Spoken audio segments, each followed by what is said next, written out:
Well, many of you knew him as the voice of the make-believe Rainbow Room. But here at WYLN, everyone knew him as a colleague, but more importantly, as a dear friend. Leo Valovich spent 50 years in broadcasting. He began at the old WTHT in Hazleton in 1962 and was on the air the afternoon JFK was assassinated. He worked at a handful of stations regionally and even worked in New Orleans radio. But it will be as the host and creator of the make-believe Rainbow Room for which he will always be remembered. His ability to conjure up images in listeners' minds was singular. You came to believe he really was narrating a big party and cracking jokes with Jack Benny and George Burns. But as unique as it was only part of Leo's story. In 1994, he issued a one-man teleplay called The First Good Friday. It was eclectic, dramatic, powerful, and loaded with symbolism. Some of it subtle, some of it not. By the waters of the Jordan, there was a man called John the Baptist, they called him, the crazy one, the wild one. He who was dressed in strange clothing made of animal fur and skin. He who ate locusts and ate wild honey. John the Baptizer, the Baptist.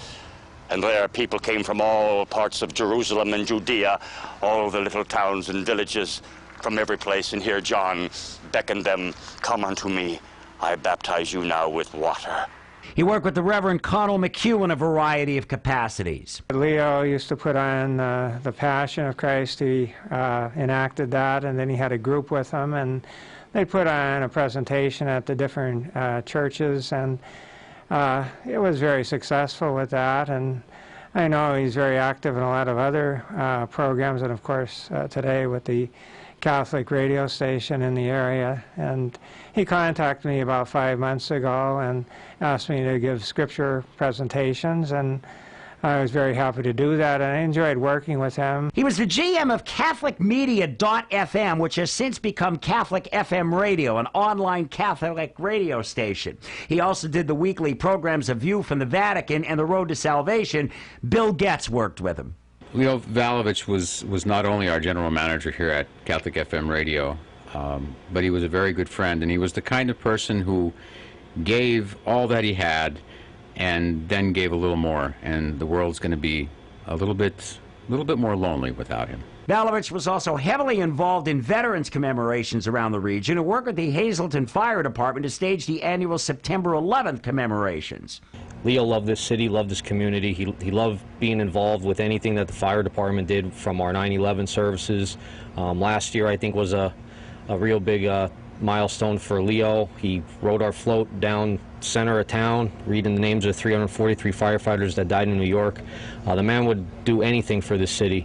He's a true legend in the city. He's going to be missed. The 9/11 Memorial, every year we've had it, Leo's been our MC, and pretty much Joe and I would make one call to him and say, Leo, the 9/11 mass this year is going to be on September the 8th, 9th, 10th, whatever the date would be, and he more or less organized everything from there, and everything went off flawlessly. Leo was just... he never wrote nothing down. I mean, you know your stuff. Everything was right up here. As he would get involved with our firehouse events, I would write speeches even for when we unveiled the Stones for the Sanez family. And to have Leo read anything you wrote was like having James Earl Jones read it. There was no one in the area with that deep baritone voice. He just added something to anything he would read. Mike Moran owned WAZL for a time and made sure Leo and the Rainbow Room remained in the lineup. Leo was one of the most creative radio people I've ever worked with. I used to love going into the studio on Sunday nights when he was doing the Make-Believe Rainbow Room, and he would be talking to people that weren't there. He'd be making things up, and I'd watch him. It was effortless. It was so easy for him to conjure up those images, and we on the other side of the radio used to listen to it and imagine that he was in this wonderfully big room that was serving all these old stars of radio. He was very, very creative.